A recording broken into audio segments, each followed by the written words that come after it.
নমস্কার বন্ধুরা, আজকে তোমাদের সাথে লাউ দিয়ে দারুণ স্বাদের একটা রেসিপি শেয়ার করব বলে চলে এসেছি। দেখো বন্ধুরা, এই রেসিপিটা খেতে খুব ভালো হয়। তোমরা অবশ্যই বানিয়ে দেখবে। রেসিপিটা ভালো লাগলে একটা লাইক দেবে। প্রথমেই আমি লাউ নিয়েছি। লাউটাকে পিস পিস করে কেটে নিচ্ছি। দেখো বন্ধুরা, ছোট ছোট টুকরো করে লাউটাকে কেটে নিচ্ছি। লাউয়ের এই রেসিপিটা খুব ভালো হয়, আর ছোট ছোট পিস করে কেটে নিতে হবে। এই রেসিপিটা আমি বাড়িতে প্রায় বানিয়ে থাকি, আর খেতে খুব ভালো হয়। বাড়ির সবার তো খুব ভালো লাগে, তোমাদেরও খুব ভালো লাগবে। দেখো বন্ধুরা, লাউটাকে কিভাবে আমি কাটছি। একটু স্পিড বাড়িয়ে দিলাম, তা না হলে ভিডিওটা অনেকটাই বড় হয়ে যাবে। লাউগুলোকে ছোট ছোট পিস করে কেটে নিচ্ছি, তোমরা দেখতে থাকো। দেখো বন্ধুরা, যতটা লাউ নিয়েছি পুরোটাই আমি কেটে নিচ্ছি। বন্ধুরা, তোমরা দেখতে থাকো, স্কিপ করবে না। স্কিপ করলে অনেক কিছু মিস হয়ে যাবে। বন্ধুরা দেখতে থাকো আমি কিভাবে লাউয়ের রেসিপিটা রান্না করি। আমাদের বাড়ির সবার খুব ভালো লেগেছে, তোমাদেরও খুব ভালো লাগবে। এখানে আমি মুসুর ডাল নিয়েছি। মুসুর ডালটাকে খুব ভালো করে ধুয়ে 30 মিনিট মতন ভিজিয়ে রেখেছিলাম। ডালটা খুব ভালো করে ভিজে গিয়েছে। আমি একটা ছাঁকনির মধ্যে নিয়েছি। এবার আমি ডালটা সেদ্ধ করে নেব, তোমরা দেখতে থাকো। আর এখানে আমি নিয়েছি কারি পাতা, তেজপাতা, শুকনো লঙ্কা, চেরা কাঁচা লঙ্কা। এইগুলো লাগবে, এইগুলো আমি নিয়েছি। এবার একটা গ্যাসের মধ্যে পাত্র বসিয়ে দিচ্ছি। গ্যাসটা এবার জ্বেলে দেবো, আর অল্প একটু জল দিয়ে দেবো। ডালটা আমি প্রথমে সেদ্ধ বসিয়ে দেবো, তোমরা দেখতে থাকো। পরিমাণ মতন জল দিয়ে দিলাম। বন্ধুরা, জলটা একটু বুঝে দিতে হবে, কারণ লাউ থেকেও অনেক জল বেরোবে। সেই জন্যে খুব বেশি জল দিলে ডালটা পাতলা হয়ে যাবে। সেই জন্যে পরিমাণ মতন জল দিয়ে ডালটাকে সেদ্ধ করে নিতে হবে। দেখো বন্ধুরা, ডালটা আমি দিয়ে দিলাম। এবার অল্প একটু লবণ দিয়ে দেবো, দিয়ে ডালটা আমি সেদ্ধ করে নেব। প্রথমেই আমি খুব বেশি লবণ দেব না, অল্প একটু লবণ দিয়ে ডালটা সেদ্ধ করে নেব। প্রথমেই লবণ বেশি দিয়ে দিলে ডালে লবণ বেশি হয়ে যেতে পারে। দেখো বন্ধুরা, হালকা করে ঢাকা দিয়ে দিলাম। ডালটা এখন অনেকটাই সেদ্ধ হয়ে গিয়েছে। কিছুক্ষণ পর আমি ঢাকনাটা খুলেছি। ডালটা কিছুটা সেদ্ধ বাকি আছে। এখন আমি লাউয়ের টুকরোগুলো দিয়ে দিচ্ছি। লাউগুলো একটু সেদ্ধ করে নেব, তোমরা দেখতে থাকো। যতটা লাউ কেটেছিলাম পুরো লাউগুলো আমি দিয়ে দিচ্ছি। খুব ভালো করে সেদ্ধ করে নেব। ডালটাও একটু অল্প সেদ্ধ বাকি আছে। এখন আমি সব কিছু সেদ্ধ করে নিচ্ছি।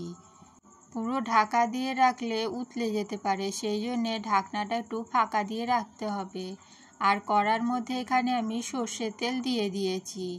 এবার গ্যাসটা জ্বেলে দেবো। তেলটা গরম হওয়ার জন্যে অপেক্ষা করব। তেলটা এখন গরম হয়ে গিয়েছে। এর মধ্যে গোটা জিরে দিয়ে দিলাম, আর এই তেলের মধ্যে দিয়ে দেবো তেজপাতা। তেজপাতাটাকে আমি ছিঁড়ে দিয়েছি। দেখো বন্ধুরা, তেজপাতাটা দিয়ে দিলাম।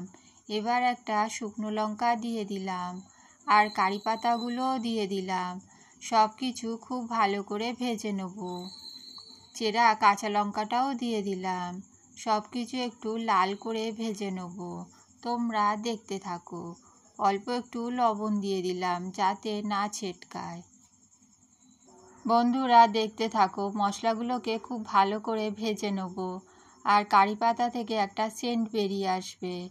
দেখো বন্ধুরা, খুব সুন্দর সেন্ট বেরোবে। উল্টে পাল্টে খুব ভালো করে আমি ভেজে নিচ্ছি, তোমরা দেখতে থাকো। কারি পাতাটা ভাজা হয়ে গেলেই আমি এর মধ্যে একটা মশলা দেবো, তোমরা দেখতে থাকো। খুব সুন্দরভাবে আমি এটা ভেজে নিচ্ছি। খুব ভালো করে ভেজে নিতে হবে, তাহলে কারি পাতাটা ভাজা হয়ে যাবে আর সেন্ট বেরোবে আর রেসিপিটা খেতে খুব ভালো হবে। দেখো বন্ধুরা, এক্ষুনি কারি পাতাটা ভাজা হয়ে যাবে, তোমরা দেখতে থাকো। বন্ধুরা, আমি একটু স্পিড বাড়িয়ে দিয়েছি যাতে ভিডিওটা বড় না হয়। দেখো বন্ধুরা, এখানে আমি 1 চামচ আদা বাটা দিয়ে দিলাম। আদাটাকে খুব ভালো করে ভেজে নেব। অল্প একটু লবণ দিয়ে দিলাম, আদাটা যাতে না ছিটকায়। দেখো বন্ধুরা, আদাটাকে খুব ভালো করে ভেজে নিচ্ছি। আর একটু হলুদ গুঁড়ো দিয়ে দিলাম, অল্প একটু জল দিয়ে দিলাম। মশলাটাকে খুব ভালো করে কষিয়ে নেব। এই রেসিপিটা আমি প্রায় বাড়িতে বানিয়ে থাকি। অল্প একটু জিরে গুঁড়ো দিয়ে দিলাম।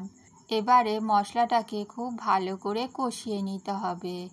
এই রেসিপিটা আদা বাটা জিরে গুঁড়ো ছাড়াও বানানো যায়। শুধু ফোড়ন দিয়ে এই রেসিপিটা আমি প্রায় বানিয়ে থাকি, সেইটাও খেতে খুব ভালো হয়। আদা বাটা জিরে বাটা সবসময় দিই না, তাছাড়াও রেসিপিটা খেতে খুব ভালো হয়।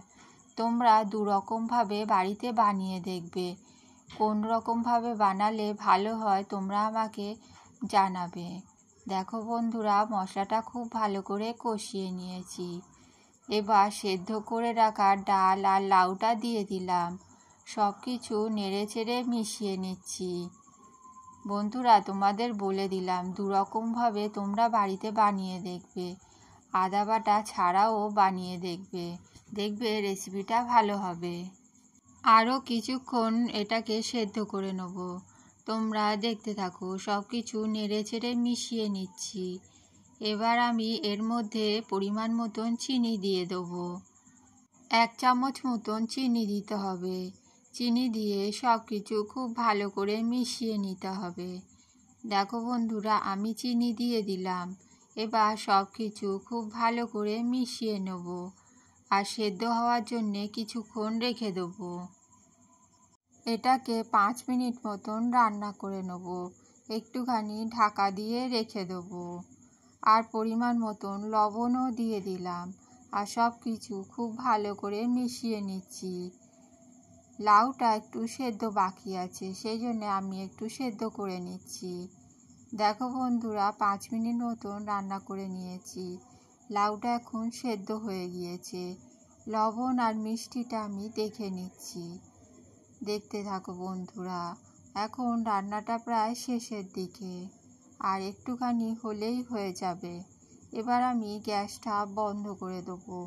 লবণ আর মিষ্টি ঠিকঠাক আছে। সব কিছু নেড়েচেড়ে দিচ্ছি। দেখো বন্ধুরা, কালারটা কত সুন্দর হয়েছে, খুব টেস্টি হয়। তোমরা অবশ্যই বাড়িতে বানিয়ে দেখবে। আর একটা জিনিস দেওয়া বাকি আছে, সেই জিনিসটা দিলেই রেসিপিটা সম্পূর্ণ হয়ে যাবে। দেখো বন্ধুরা, এর মধ্যে আমি 1/2 চামচ ঘি দিয়ে দিলাম। ঘিটাকে খুব ভালো করে মিশিয়ে নিচ্ছি। এবার গ্যাসটা বন্ধ করে দেবো। রেসিপিটা রেডি হয়ে গিয়েছে। আর একটা বাটির মধ্যে তুলে নেব। এইভাবে লাউ ডালটা তোমরাও বাড়িতে বানিয়ে দেখবে। আমি তোমাদের 2 রকমভাবে বলেছি, 2 রকমভাবেই বাড়িতে বানিয়ে দেখবে, খুব ভালো হবে। বন্ধুরা, এবার লাউ ডালটা আমি একটা বাটির মধ্যে তুলে নিচ্ছি। তুলে নিয়ে দেখাচ্ছি। খুব ভালো হয়েছিল, তোমরা অবশ্যই বাড়িতে বানিয়ে দেখবে। আর রেসিপিটা ভালো লাগলে একটা লাইক দেবে। আর নতুন বন্ধু হলে চ্যানেলটা সাবস্ক্রাইব করে আমাদের পাশে থাকবে নতুন নতুন রেসিপি পাওয়ার জন্যে। আর একটু ডাল আমি বাটির মধ্যে তুলে নিচ্ছি। তুলে নিয়ে তোমাদের দেখাচ্ছি। খুব টেস্টি হয়েছিল লাউ ডালটা, তোমরা বাড়িতে অবশ্যই বানিয়ে দেখবে। দেখো বন্ধুরা, কি সুন্দর ডাল হয়েছে। এবার আমি ডালটা কিছুক্ষণ ঢাকা চাপা দিয়ে রেখে দিচ্ছি, তারপরে পরিবেশন করব। আর বাকি ডালটা বাটিতে তুলে নিলাম তোমাদের দেখাবার জন্যে। দেখো বন্ধুরা, তোমরা এইভাবে বাড়িতে বানিয়ে দেখবে। আর রেসিপিটা ভালো লাগলে একটা লাইক দেবে আর কমেন্ট করে আমাকে জানাবে কেমন হয়েছে, রেসিপিটা তোমাদের কেমন লেগেছে। তাহলে বন্ধুরা, রেসিপিটা এখানেই শেষ করছি। ফিরে আসবো নতুন একটা রেসিপি নিয়ে। পুরো রেসিপিটা দেখার জন্য অনেক অনেক ধন্যবাদ। সবাই ভালো থাকবেন, সুস্থ থাকবেন। Tata, bye bye.